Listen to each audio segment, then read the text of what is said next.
Hoy tengo a la doctora Àngels Córcoles de Barcelona. Doctora Córcoles, ¿cómo estás? Muy bien, encantada de participar en tu programa. Pues muchísimas gracias. Ángels, el problema de las relaciones tóxicas es bastante común, pero me he dado cuenta que casi siempre pensamos en parejas tóxicas. ¿Existen las familias tóxicas? Claro que sí, existen las familias tóxicas y además son familias que no permiten que los diferentes miembros se vayan diferenciando. Y entonces son familias como muy rígidas, muy aparentemente en las que todo va bien, pero que no toleran que cada miembro de la familia tenga unas características particulares. No toleran la disidencia, no toleran la discrepancia y no permiten que las personas se expresen, sino que los padres lo que quieren es que ese hijo o esa hija satisfaga sus necesidades, tanto a nivel social como a nivel personal. Cuando una persona se cría en ese tipo de familias, ¿quién suele ser la persona tóxica? ¿El padre, la madre, los hermanos? Puede ser tanto el padre, la madre como los hermanos. Hay todas las combinaciones posibles, ¿no? Puede ser que, pongamos por caso, el padre sea tóxico y la madre sea codependiente, haya un hijo que es el que se nombra como el chivo expiatorio y otro que se nombra como el niño dorado. Pero lo que es importante es que cuando los niños son pequeños no pueden darse cuenta o percibir o pensar que sus padres son tóxicos. Esto no lo pueden cuestionar. Y entonces, ¿qué sucede? Sucede que piensan que los que tienen un defecto esencial son ellos y que sus padres, entre comillas, no les quieren porque son defectuosos. Y a partir de ahí lo que se crea es el sentimiento de no valer nada, de tener la autoestima muy baja, de que todo lo que se hace mal.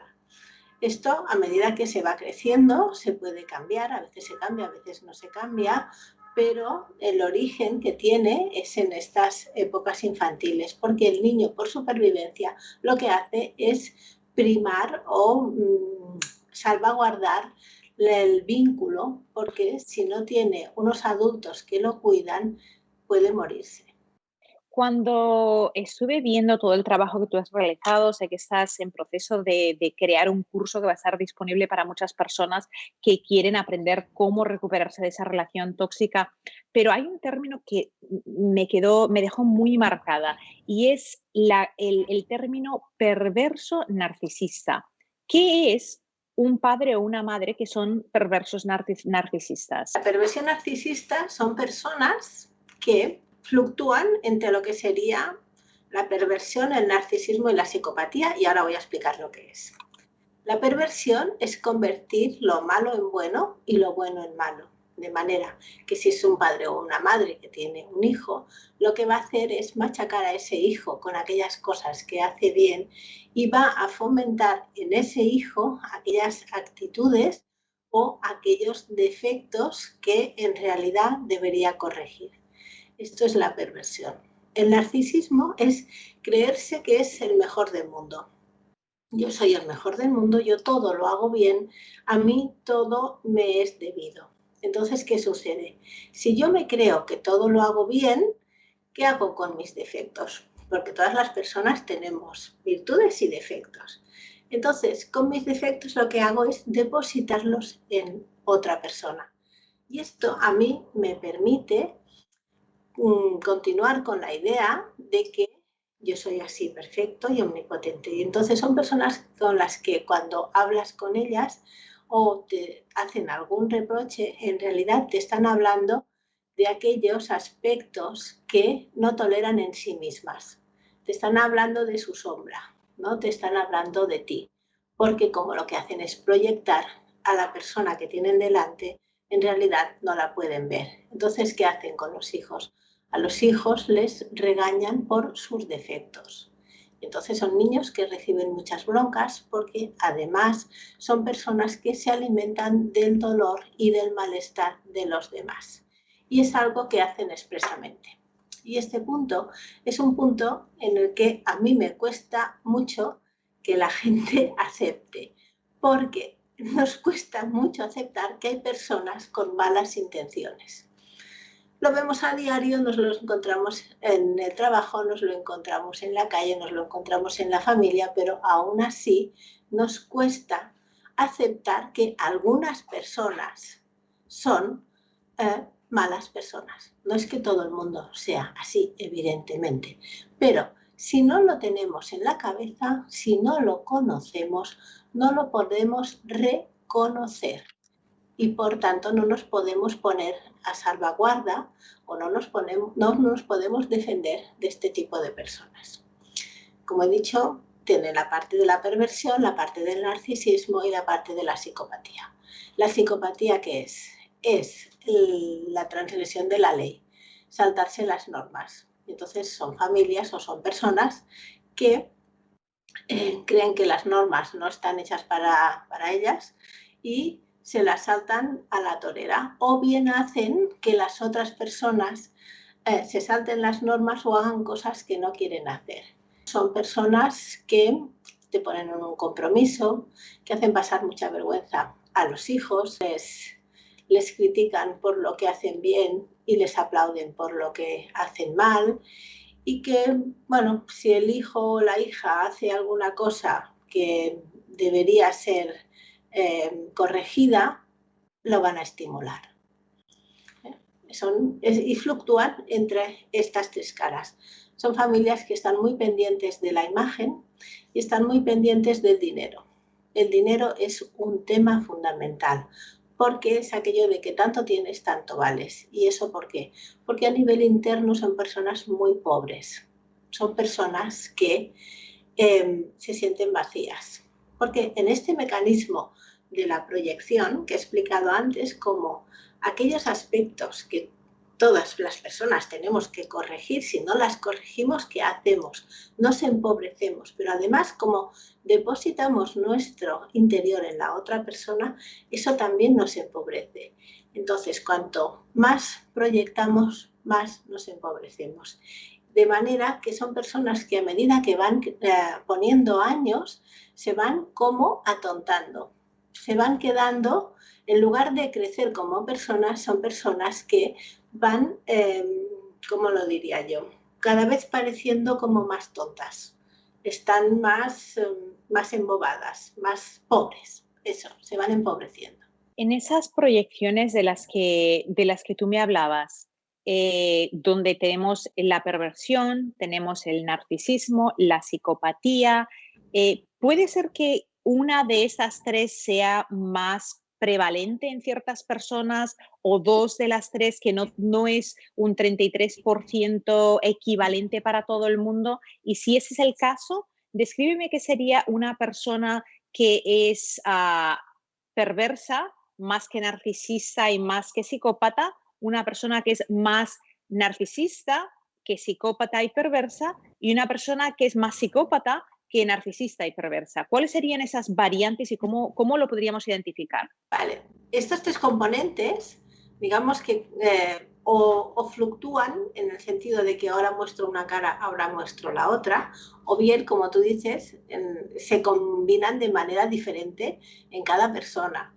No todos los perversos narcisistas son exactamente iguales, sino que la parte del narcisismo es aquello que nos proyecta la imagen en los demás. Por tanto, sería una persona perfectamente vestida, que no tolera ni una mancha. A ver, no es que tengamos que ir sucios, evidentemente, pero hay momentos en que si por lo que sea nos hemos ensuciado, bueno, pues nos esperamos a llegar a casa y nos cambiamos y no es un drama.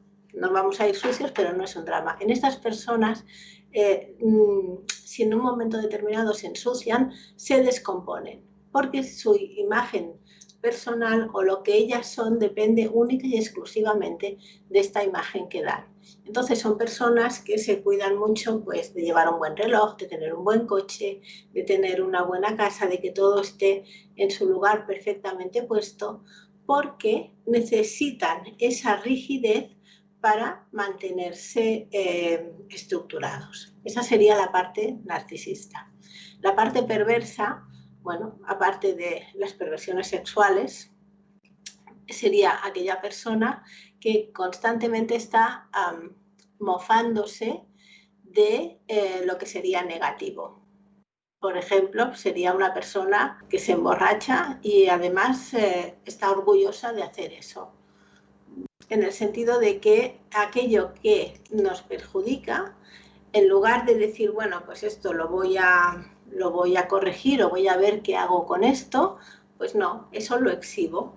Y en relación a las otras personas, las cualidades de las otras personas las critico, ¿no? Por ejemplo, si tú te cuidas de los demás porque te gusta, pues, que la gente que tienes en casa esté contenta y esté pues en buenas condiciones, entonces te criticaría de que porque te cuidas tanto de los otros, déjalos en paz, no hagas esto, que se apañen. O sea que la perversión es o sea, lo bueno es malo y lo malo es bueno.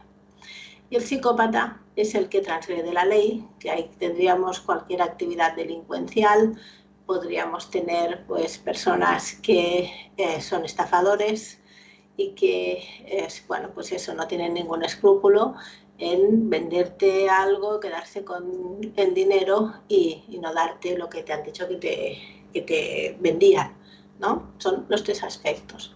Pero se combinan de manera diferente, pero a veces no solamente que se combinen de manera diferente en cada persona, sino que en una época de la vida se manifiesta más un aspecto y en otra época se puede manifestar más otro. ¿Podría ser que también estos aspectos se disfrazan? Por ejemplo, no todos los psicópatas van a ser ladrones, no todos los perversos quizás estén emborrachándose o viendo pornografía, no todos los narcisistas necesitan lo más caro, pero voy a ponerte un ejemplo. ¿Sería una persona perversa, narcisista, psicópata si, por ejemplo, pues tiene quizás no tiene los medios económicos para decir, me compro el reloj más caro, me compro lo mejor, pero que crea esa imagen con lo que tiene, ese estatus social imaginario por medio de tener quizás ese hogar extra súper organizado, súper limpio, esa proyección de los mejores hijos, todo lo que yo hago, todo lo que me rodea es lo mejor. ¿Sería esa persona ese disfraz de narcisismo, el siempre querer aparentar que yo estoy aquí para ayudarte, que yo lo único que quiero es lo mejor, ese dar, y cuando la persona que recibe no quiere ese dar, esa persona se siente herida y sería psicópata la persona que continúa haciéndolo y pensándose que en ese caso, si fueran los hijos, tendrían que, bueno, amarte y quererte como si tú fueras el mejor padre o la mejor madre del mundo. ¿Sería eso un disfraz? Yo me pregunto, ¿hay disfraces quizás que uno puede decir, a ver, mis padres no eran ni borrachos, ni jugaban, ni eran así, pero que caen dentro de ese perverso narcisista psicópata con un disfraz? ¿Puede eso ocurrir? Mira, hay dos tipos de perversos narcisistas. El perverso narcisista descubierto, que se le ve venir, que es alguien insoportable, porque te dice, se jacta de que todo lo hace perfecto, de que es el mejor, de que tiene lo mejor y además que te pega una bronca delante de todo el mundo sin que le importe en absoluto cómo te sientes tú, ¿no? Este, digamos, es muy desagradable, pero es el menos malo, porque como es tan evidente, pues ya la gente se pone a cubierto, o sea, ya se cuida mucho de lo que le dice o de cómo se relaciona con él. Pero luego tenemos los perversos narcisistas encubiertos. Pero una cosa es la imagen que tienen, digamos, en la calle y otra cosa es lo que está pasando en casa. Y en casa, cuando no hay público, cuando no hay gente que los ve, son personas muy despóticas y son personas que muchas veces insidiosamente hacen mucho daño porque no atienden las necesidades de los hijos o no atienden las necesidades de su pareja, pero siempre tienen una excusa para justificar aquello que han hecho o que no han hecho. Y por tanto son personas que cuestan mucho de reconocer. Pero sí, existen este tipo de perversos narcisistas encubiertos. ¿Son estos perversos encubiertos de disfraz, son ese el tipo de hombres o mujeres que de puertas afuera todo el mundo los calificaría como esas personas estupendas, pero que de puertas adentro, es casi como una esquizofrenia de personalidades múltiples que son totalmente diferentes, ¿o estoy exagerando? No, lo has dicho muy bien. Lo único que no es que sea esquizofrenia, porque el esquizofrénico no domina lo que le está sucediendo. Son grandes actores. Son grandes actores y en la calle hacen una comedia increíble. Y en casa, cuando les interesa, también. Pero lo que sucede es que no solamente hacen mucha comedia, sino que hacen lo que se llama una campaña de difamación de la persona que han escogido como víctima, que puede ser un hijo, puede ser la pareja. Y entonces, ¿qué sucede? Como ellos son tan perfectos y tan encantadores en la calle, cuando la persona que ha sido víctima de este maltrato se queja y explica, oye, mira, pues que es que pasa esto, pasa aquello, pasa lo otro, me siento muy mal por aquí o por allá, como la persona perversa narcisista ha hecho la campaña de difamación y además se ha encargado de que delante de la gente la otra persona pierda los nervios, a la gente que ha sido víctima de estas situaciones, bien sean hijos, bien sean parejas, no se les cree. Y esto hace que haya sido una situación que ha pasado muy escondida, ¿no? Porque si es, yo qué sé, suelen ser pues, o el líder del barrio, o a lo mejor pues tienen una asociación así humanitaria. ¿Cómo te atreves tú a decir que esta persona que ha hecho tanto por nosotros resulta que ha abusado de ti?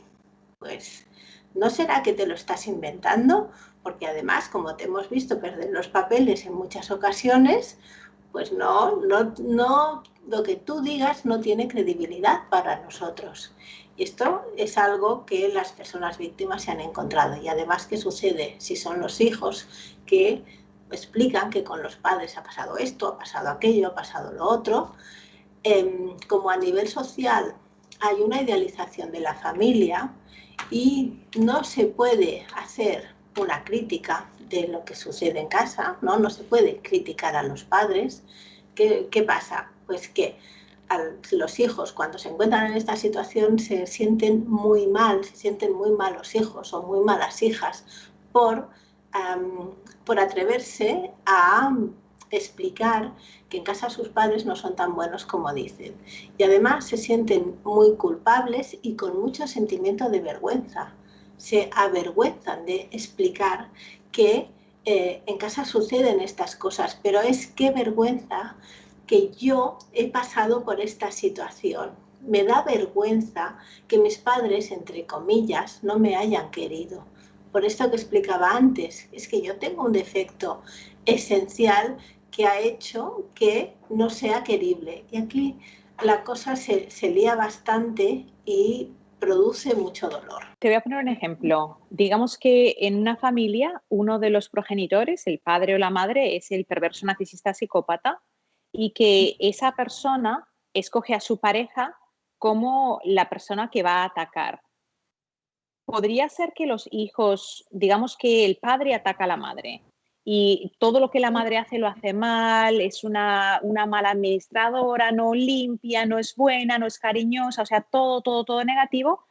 ¿Puede ser que los hijos crecieran con odio o con resentimiento en contra a ese progenitor y que eventually, o sea, al llegar a la edad adulta, se dieran cuenta de que han sido víctimas de un gran engaño? A ver, lo que suele pasar o pasa muy a menudo es que los hijos, entre comillas, se identifican con el progenitor que viven como fuerte. Y el progenitor que viven como fuerte es el perverso narcisista. Y entonces rechazan al progenitor víctima, que puede ser el padre o puede ser la madre. Y a veces se dan cuenta de que han vivido un gran engaño y a veces acaban teniendo también estructura perversa narcisista y se produce pues una separación o un alejamiento entre los hijos y ese padre o ese progenitor que ha sido víctima. También puede pasar que los hijos se den cuenta de lo que está sucediendo cuando es un narcisista descubierto. Los hijos se dan cuenta, lo ven. Y ahí hay un rechazo hacia el narcisista. Pero si es un narcisista encubierto, suele hacerse la víctima muy bien. Y al soler hacerse la víctima muy bien, los hijos, por un lado, se identifican con ese progenitor y rechazan al otro, que viven como alguien, como diría, alguien débil, alguien que no es digno de ser imitado. Cuando hablabas de la familia, de esas familias tóxicas con uno o dos progenitores perversos narcisistas, allí me explicaste que hay siempre el niño dorado y el chivo expiatorio dentro de ese cuadro familiar y que eso es bastante común. ¿Por qué ocurre que hay, digamos que hay tres hijos y que uno es el chivo dorado, el otro es, perdón, uno es el chivo expiatorio, el otro es el niño dorado? El tercero, ¿qué es lo que sería? ¿O se quedan generalmente un tercero o un cuarto sin identificarse? ¿Cómo se secreta eso? El tercero puede quedar o neutro o puede identificarse como también niño dorado. A ver, el perverso narcisista necesita una víctima porque se nutre del dolor que hace a las otras personas y escoge uno de sus hijos para que sea esa víctima. Entonces ese niño va a ser atacado. He de decir, ese niño o esa niña, he de decir que el chivo expiatorio es de mejor pronóstico que el niño dorado. Porque el chivo expiatorio, como lo pasa mal, intenta buscar ayuda. Y al buscar ayuda le es más fácil salir de esa situación. No digo que esté bien que reciba todo el maltrato de sus padres, ¿eh? No estoy diciendo eso. Estoy diciendo que como estructura llega un momento que cuando ya lo han maltratado tanto, dice, bueno, basta, y esto lo quiero cambiar. Ese es el chivo expiatorio. El niño dorado es el niño al que se le consiente todo, al que se le dice que todo lo hace bien, al que se le malcría.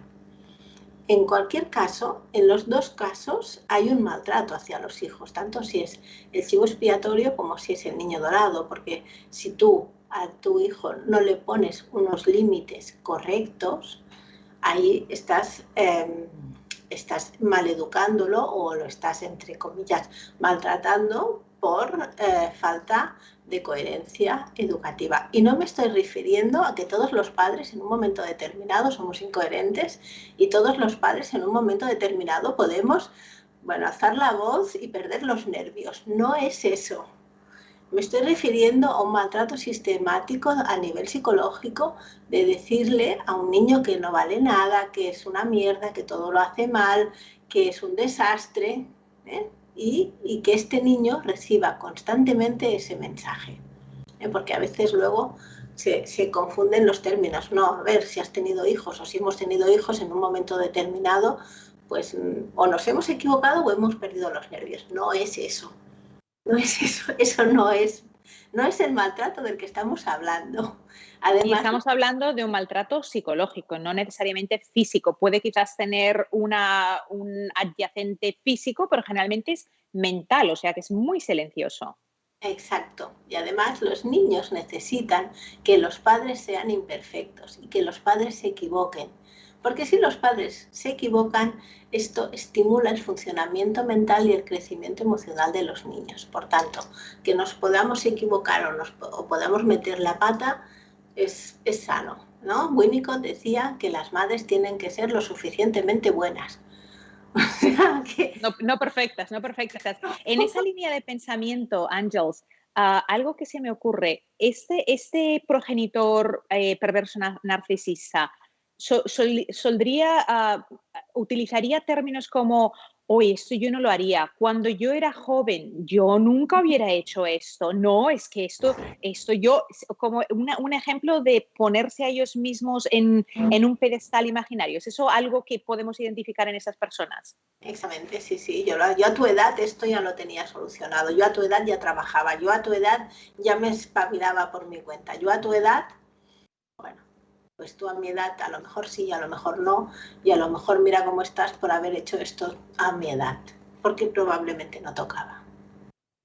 O sea que algunos de los rasgos que queremos nuestra audiencia que identifiquen, porque esta familia tóxica de perversos narcisistas es algo novedoso. O sea, ese es un término que lo has acuñado tú, que lo has investigado, que lo has vivido y que has podido identificar ciertos factores de personalidad y de acción que siempre son repetitivos, ese cúmulo de factores repetitivos en esas personas tóxicas dentro de su hogar. Pero es muy importante que nuestra audiencia vea los diferentes aspectos, porque a veces cuando has vivido en ese ambiente, ese es el normal. O sea, esa es lo que la persona conoce como normal. ¿Qué otras cosas harían ese tipo de perversos narcisistas? Tú una cosa que mencionaste es que están muy preocupados por lo que la gente piense. Eh, Tú y yo nos hemos criado en Barcelona, o sea, conocemos la cultura catalana y sigue todavía ese ¿y qué pensarán? ¿Y qué dirán? ¿Sigue ese tipo de preocupación por lo que la gente ajena quizás piense y hay una preocupación excesiva en esas personas por la opinión ajena? Una preocupación excesiva. Solamente puntualizar que el término no lo he acuñado yo. Lo que pasa es que yo he estudiado mucho el tema y quizás le he dado, digamos, una forma para que sea más comprensible, ¿no? Para que, pero ya me gustaría, ya me hubiera gustado. Bueno, para mí lo has acuñado tú, porque nunca lo había escuchado, Ah, esta es la vale, primera vez.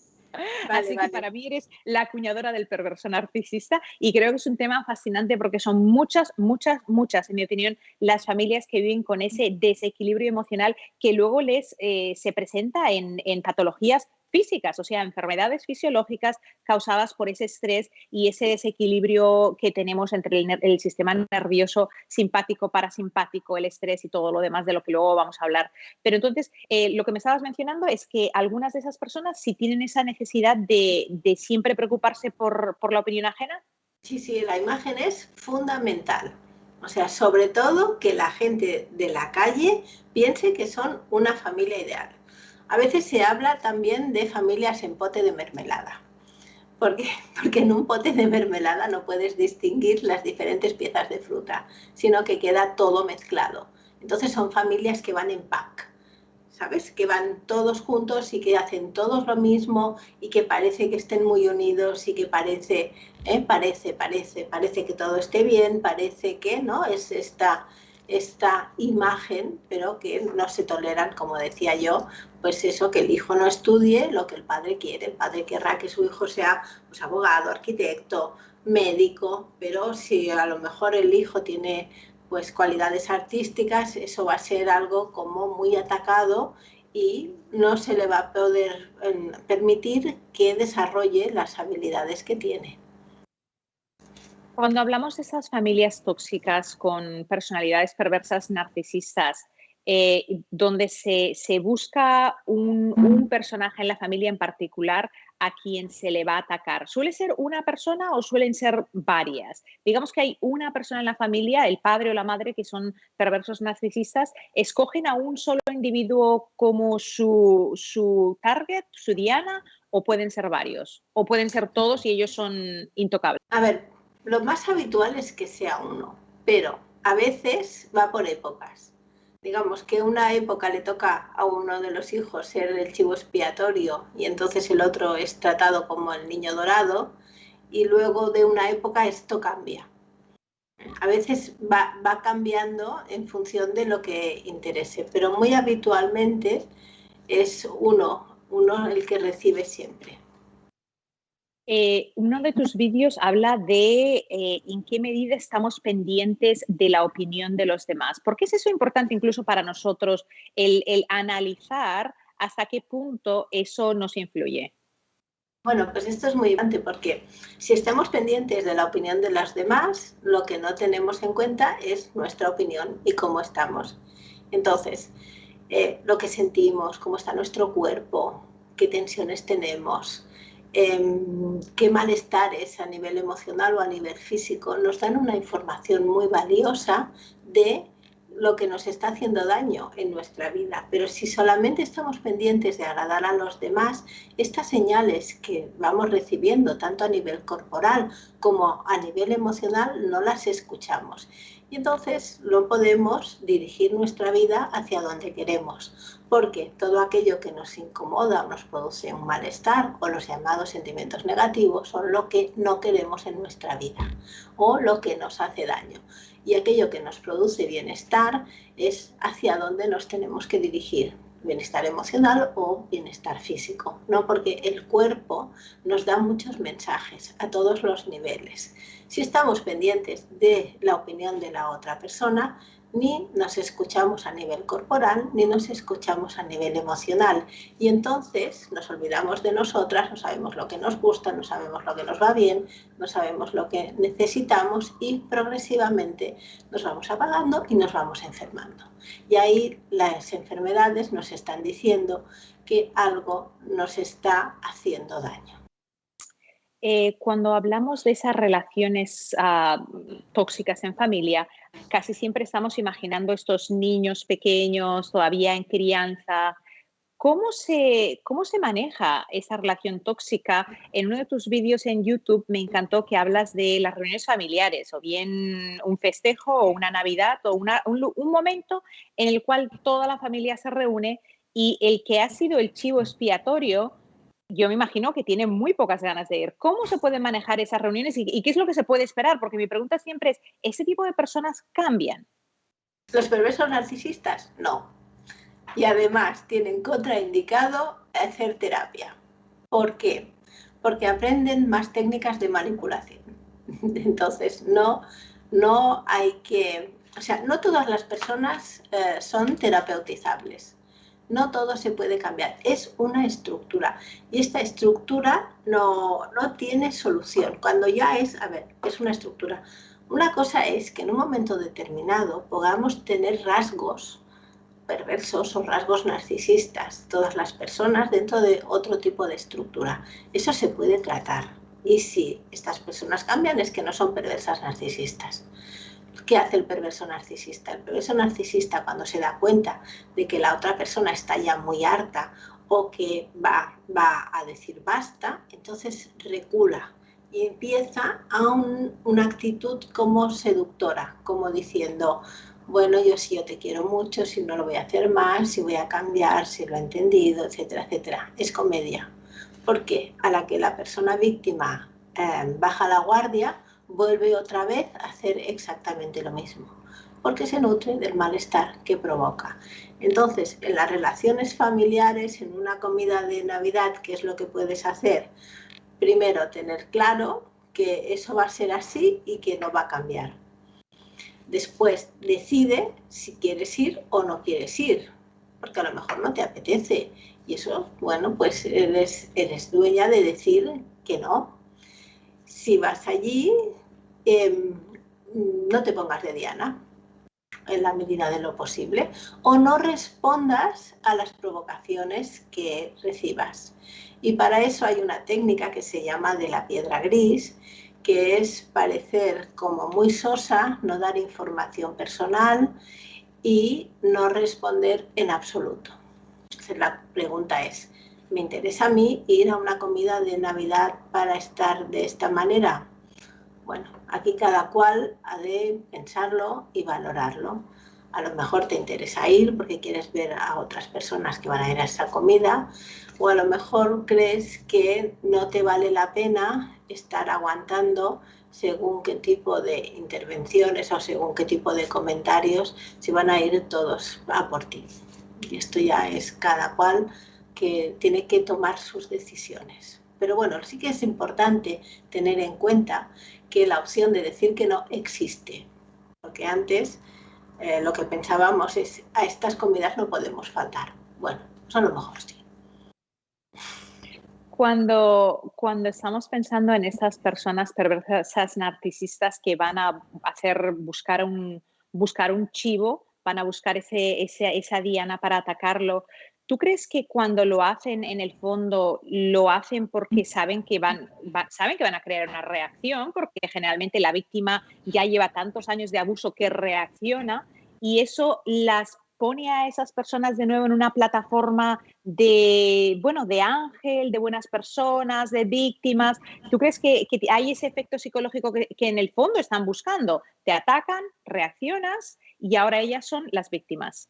Claro, mira, fíjate, el psicópata escoge a sus víctimas por la manera de caminar.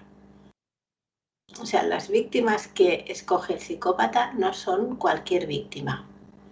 Entonces, cuando el psicópata o el perverso narcisista escoge a una víctima, es porque sabe que a esa persona le puede hacer daño.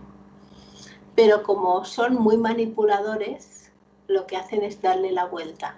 Y cuando ya han hecho daño, se presentan ellos como víctimas. Y este es un juego que juegan a la perfección. Iba a decir a la perversión.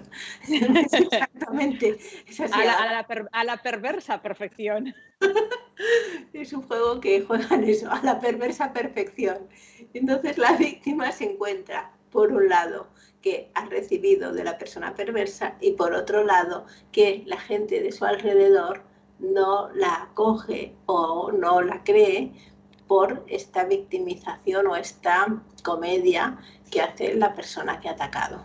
Y bueno, si la persona que ataca hace que la persona que es víctima tenga una sobrereacción simplemente porque el vaso ya está tan lleno que esa persona víctima ya explota con la más mínima, con el más mínimo recuerdo del pasado. ¿Eso tú crees que hace que esa persona perversa narcisista todavía se monte más en ese éxito de su táctica? Claro, se sienten más poderosos y más omnipotentes. Mira qué puedo hacer, hago de la otra persona lo que a mí me da la gana. Eso es el sumum de la omnipotencia. Claro, sí, sí. ¿Tú crees que se sienten como dioses? Se lo creen. Se creen que son, bueno, perfectamente, perfectos. Y esa perfección imaginaria, ¿tú crees en todos tus estudios y análisis que se ha reflejado alguna vez una introspección de decir, no, no puede ser que quizás yo no soy tan perfecta? ¿O introspección de reflexionar en que ellos son los perpetuadores? No, no, no. Nunca piden perdón sincero. Pueden pedir perdón, o sea, ellos nunca reconocen que han hecho algo mal o que tienen algún defecto. Pueden pedir perdón porque saben que socialmente está bien visto pedir perdón. Y entonces piden perdón o bien para quedar bien delante de todo el mundo, ved cómo soy capaz de pedir perdón, o bien para que la víctima se relaje. Porque si sabe que si la víctima espera que pida perdón, luego puede continuar haciendo daño. Pero no es la empatía de decir, ostras, esto que he hecho ha hecho daño a la otra persona y yo empatizo con eso y no lo voy a hacer más porque no quiero que esta persona lo pase mal. Eso en absoluto. O sea, esas personas nunca reconocerían, nunca, que han hecho algo mal. Nunca. Y si se les presenta, mira, tú hiciste A, B, C, D, y por esto yo siento A, B, C y D, esa persona generalmente, ¿cuál es la reacción? Cuando se le confronta con tú hiciste esto Atacar y ese es el... más. Hacer, o sea, darle la vuelta, manipular y atacar más. Ni ¿Y que le cuál es el motivo para por ese ataque? ¿Cuál es el motivo? Porque le estás señalando lo que sería la herida narcisista. La herida narcisista es los defectos que tenemos todos. Todas las personas tenemos defectos. Entonces, estas personas, como esto no lo toleran, cuando tú les señalas que no son perfectas, entran en cólera, ¿no? Entran en ira. Y a partir de ahí, no todo, o sea, digamos que te van a hacer pagar que has osado señalarles un defecto que evidentemente ellos no tienen. Entonces, tú mereces ser castigado por eso. Y cuando a esas personas se les hace esa reflexión de ese defecto, tú dices que tú mereces ser castigado. ¿Cuál es el castigo que generalmente este tipo de perversos narcisistas van a crear? Bueno, pues una bronca, una humillación, dejarte mal delante de cualquier persona, decirte de aquello que más te duele, porque normalmente lo que hacen al principio es hacerte hablar mucho, ¿no? Y si los padres conocen a sus hijos, por tanto saben cuáles son tus puntos débiles y a partir de ahí, pues yo qué sé, si estás haciendo dieta, pues te van a decir que estás gorda y que no vas a adelgazar nunca en la vida, o bien si tú crees que no eres inteligente, te van a decir que eres tonta y no te vas a sacar los estudios, o sea, te van a decir aquello que saben que te duele más. ¿Cómo reaccionan esos perversos narcisistas si el resultado de su ataque es el opuesto? O sea, tú estás hablando anteriormente sobre técnicas de no dejar que eso te afecte, pero ahora tenemos aquí una persona en recuperación que empieza a alejarse y que simplemente pone en práctica algunas de las técnicas que tú estás indicando. ¿Cuál es la reacción del perverso narcisista cuando se da cuenta de que lo que había utilizado hasta ahora no está funcionando igual? Bueno, pues ahí hay que ir con mucho cuidado porque pueden pasar al ataque físico. Y entonces pueden pasar a empezar a amenazar, a que haya amenazas, y o bien incluso a agredir físicamente. Fíjate que muchas de las mujeres que han sido asesinadas son asesinadas cuando se han dado cuenta de lo que sucede, se han dado cuenta de que eso no va a cambiar nunca y empiezan la separación. Y en ese momento es cuando, bueno, ya te digo, la agresión puede llegar a ese punto. Por tanto, lo que es importante es si quieres irte, si quieres dejar esa relación, ves preparando el terreno y cuando estés a punto de irte, es cuando ya lo tengas todo organizado, es cuando se lo dices, no decírselo antes.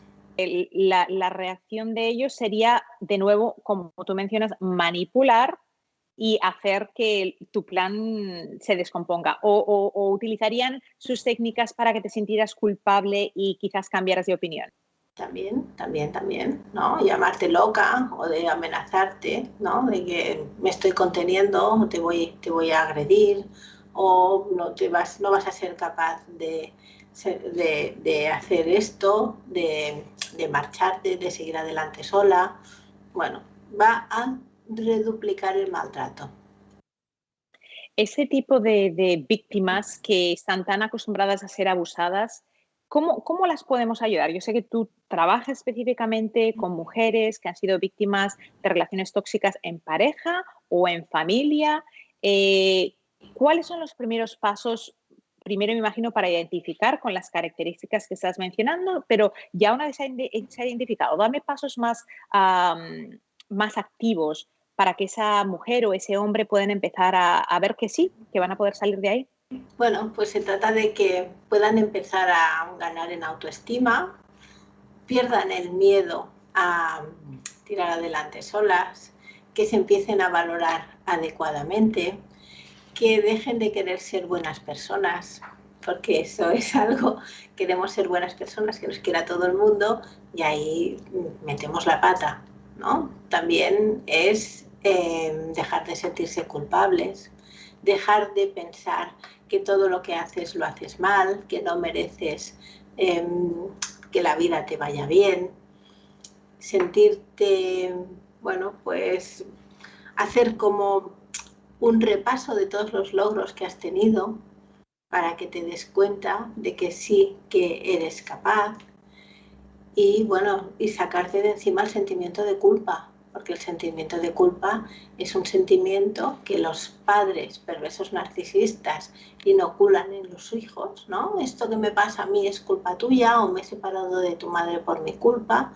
Bueno, pues ese sentimiento de culpa, poderlo sacar fuera para que la persona pueda hacerse cargo de lo que le corresponde, pero no aceptar culpas que no le tocan, ¿no? Cada palo su vela y que empiece a conectar con sus necesidades, a conectar con lo que le dice su cuerpo y empiece a dirigir su vida hacia donde ella quiere ir. ¿Hay esperanza para quizás en mi canal la mayoría de personas son mujeres, mujeres que han vivido con un perverso narcisista? ¿Hay esperanza de que ese perverso narcisista o perversa narcisista cambie? Porque como tú mencionas, siempre hay en el corazón siempre hay esa esperanza. Cambian, pueden cambiar. No. Si es un perverso narcisista, no. Si es una persona con algún rasgo perverso o narcisista, sí que puede cambiar. Pero si es una persona con estructura perversa narcisista, no va a cambiar. Y eso es algo que cuesta mucho de aceptar, porque tenemos la esperanza de recuperar la pareja, de conservar todo aquello que habíamos creado juntos, de que se solucione. Si yo le explico lo que me pasa, me va a entender y no lo va a volver a hacer, cuando en realidad esto no es posible. Y sé que soy muy drástica en esto y que cuesta de creer, porque además tienen mil argumentos y tienen mil razones. Si es una estructura de este tipo, no. ¿Qué es lo mejor que en ese caso, por ejemplo, una persona puede hacer? En el caso de una pareja, pues quizás una separación, un divorcio, eso va a proteger a la persona. En el caso de una familia, que quizás yo pienso de todos los rasgos familiares, la relación padres e hijos es la más difícil de cortar, pero sería el abstenerse de relacionarse con ese progenitor la única solución. O valorar qué nivel de relación tolera cada persona. Y aquí depende de cómo sea el progenitor perverso narcisista y depende de cómo sea la persona. Pero sí, cierto alejamiento es positivo. Que tenga que ser absoluto y drástico, eso ya depende. Pero sí tener en cuenta qué tolero yo. ¿Tolero verle una vez al mes? ¿Tolero verle cada 6 meses? ¿No le quiero ver nunca más? O sea, que cada persona tenga la facultad de decidir qué nivel de relación quiere y puede cortar la relación con sus padres si así lo desea. Y si se hace un corte de relación y se reanuda esa relación, ¿pueden esperar los hijos o las hijas que vuelven a tener esa relación con ese progenitor que ese perverso narcisista va a actuar como si nada hubiera pasado? Sí, claro, pero va a actuar como si nada hubiera pasado, con lo cual no es lógico, ¿no? Porque si ha habido una ruptura, tiene que haber luego un acercamiento. Si actúa como si nada hubiera pasado, eso ya es para poner las alarmas, pero luego en un segundo momento volverá otra vez a actuar como siempre. Vamos a hablar sobre problemas fisiológicos en los que tú has encontrado un origen emocional debido a relaciones tóxicas. Por ejemplo, la fibromialgia y el síndrome de fatiga crónica. ¿Qué relación has visto en esas personas que viven un estado emocional estresante? Porque vivir con una familia que alguien sea por persona narcisista es algo estresante. Vale, mira, el síndrome de fatiga crónica tiene que ver con una intoxicación por insecticidas. Entonces, yo este lo pondría aparte porque es algo más orgánico.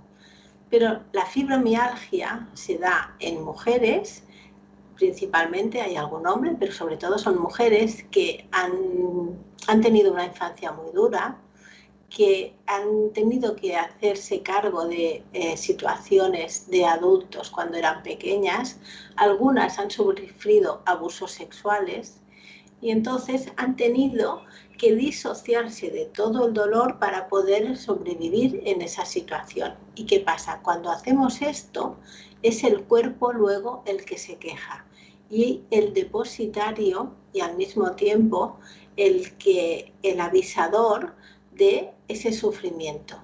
Pero como ha habido esta disociación, a veces cuesta que se encuentre esta relación entre el sufrimiento que aparece en el cuerpo y el malestar emocional que pasa, que lo ha originado. ¿Qué tipo de terapias se puede aplicar para esas personas que sufren de fibromialgia, que han estado siempre viviendo en un estatus estresante de no expresar esas emociones porque tienen que ser las que rescatan al mundo, por así decirlo? ¿Qué tipo de terapias practicas y qué resultados has tenido? Mira, por un lado hay que hacer un abordaje psicológico, bueno, empezar a limpiar todas estas emociones para que salgan y no se tengan que depositar en el cuerpo. Y luego ya por otro profesional un tipo de trabajo más a nivel del cuerpo para trabajar toda la musculatura y para que el cuerpo se pueda manifestar. Y ahí acostumbra a ser bastante útil la antigimnasia o el diafreo. La antigimnasia tiene un nombre así como bastante poco afortunado, porque no tiene nada que ver con la gimnasia, sino que es poder trabajar el cuerpo desde otro lugar para ser más consciente de todas las sensaciones corporales y deshacer las contracturas de una manera más fisiológica. Y el diafreo son primos hermanos, ¿no? Está el libro de Thérèse Bergerac, del cuerpo tiene sus razones, que explica toda la relación entre las emociones y las contracturas. Cuando muchas mujeres que viven con esa intimidad de no poder expresar el ambiente personal que tienen en casa, bien sea en pareja o bien haya sido con su familia inmediata, muchas veces se sumergen en el trabajo como manera de no pensar. ¿Cuál es el problema de utilizar el trabajo como satisfacción versus encontrar la satisfacción verdadera? Digamos que sería una tabla de salvación y que como tabla de salvación mejor esa que otra. Lo que pasa es que si no podemos hacer un trabajo de introspección y ver lo que nos está sucediendo, tarde o temprano acabaremos enfermando. Y si no nos damos cuenta de lo que está sucediendo, tampoco lo podremos solucionar. Y entonces se creará un círculo vicioso de que cada vez queremos estar más en el trabajo, queremos estar menos en casa y el cuerpo irá enfermando. Ángels, ha sido un placer tenerte en el programa. Dime, ¿dónde te puede encontrar nuestra audiencia? Me imagino que haces consultas en línea hoy en día con toda la tecnología. ¿Dónde pueden encontrarte? ¿Dónde pueden encontrar el curso que va a estar disponible en muy poco tiempo? Dímelo para que lo pongamos aquí para la red. Mira, mi web se llama las tres dobles Bs, rehaztuvida.com. Y allí podéis contactar conmigo y en Instagram es angelscorcoles.rehaztuvida. Y allí también me podéis encontrar, que voy colgando vídeos, voy haciendo vivos y voy haciendo, pues eso, poniendo mis posts. Pero bueno, si podéis contactar también al más 34 67 00 10 987.